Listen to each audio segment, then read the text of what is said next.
So how you going? So this one I'm going to talk about vertical stuff. This is a beginner 8-way vertical group. They all have their free fly crest, so they've all done 4 ways before, and they're just learning to start flying on larger groups.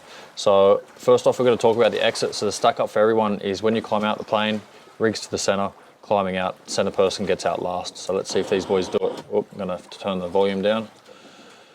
So cool, all rigs out to the center. Excellent, very good, Josie. And then we start setting our torsos up, ready for exit, okay? So making sure the people at the front of the plane are lower than the people at the rear of the plane. So they want to hit the wind lower at first. It's doing a 4-way flower. It was a semi-good exit, not too bad. The rest of the guys diving out. So it did spin a little bit on exit, not too much. So what we're looking for now is the guys, when they're doing vertical, is they're coming down on level first and then approaching. They're not trying to approach and get on level at the same time.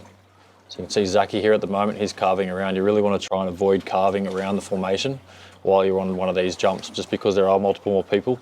You want to try and get on level first, so level, slot and dock. So flying directly into the slot rather than trying to carve around into your slot. This is just, there's a high chance if you are on these that you will hit someone and you might not see them and take them out, break the neck or do something like this, which has happened many times before. Cool, so now he's starting to come down. So good old Shano here. He's approached as well. Let's see where he came from before. So he actually had a pretty good approach. So you can see he's nice and a lot more calm and exactly in his spot. He's approaching on the, slightly below or above the formation, but nice and calm. He's been doing those approaches pretty well, hey? So out the back here we have Craig flying in. He's been out there pretty consistently. But he's just sitting out, he's not super confident coming in yet, so he's just having a good check out of what's going on the jump. Okay, so good levels out here as well. What have we got behind us? Rhonda's out there. All right, sweet. So when we dock, a big important thing when we're docking isn't to do what Shane done here. So if he had to just maintain his slot and his discipline like he was when he was approaching, it would have been much nicer. So essentially when you're docking, you're not adding tension to the formation, you're just docking and then you're flying with the formation rather than trying to fly off it. Now unfortunately, as you can see, he starts stressing a little bit. Let's zoom in and have a good look at it. He starts stressing that little bit, goes a bit below, so he starts rushing, grabs on the formation and then starts driving, pushing at it. So you can see he's below the formation already. And then he's starting to drive at it, creating tension within this grip. We have Isaac on the other side doing similar. So you really want to make sure your head level is well below. See how he kind of docked on and his head level's below, near the neck area of all the other guys? He wants to be that lower, the distance he's lower than them or higher than them, he wants to be lower than them. So his head should be around here somewhere. Make sense? So Craig just coming on to level a bit more. So level, slot, dock. That's a big one. Cool.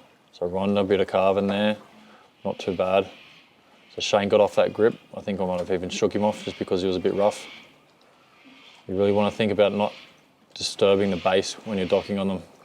Yeah, so you can see that push. Okay, he got off there, really nice. Good work getting off.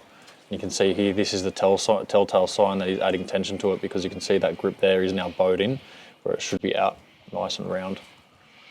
He does relax off it eventually and he starts flying with it. Ooh, a bit lower.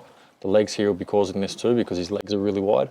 So once you're on, you can control the fall rate a lot more with the legs. It's really why it's important not to just rely on the legs in a solid, stiff position, but actually fly the range of them. Yeah, so really getting used to flying with the legs and using the arms for docks. So good break off here. Everyone does a 180 tracks.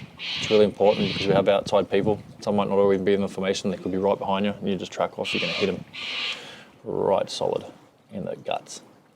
So tracking off, looking where you're going. You can see a good track off and break off from everyone. Rolling on the belly.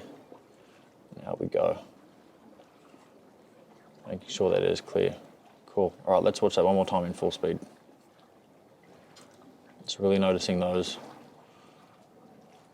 levels and those approaches by people.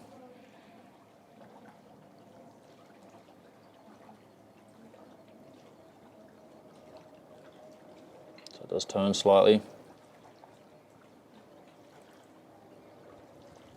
Once it opens, it's pretty good. If we were on a big way, usually we'd want to really turn it back on to that correct heading, so then the people don't have to carve around the formation.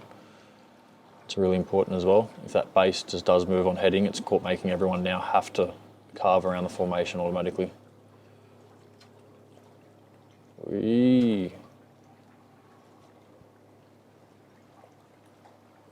Yeah, nice at the back here, very good discipline. It was moving a bit. Whee. Still getting used to this.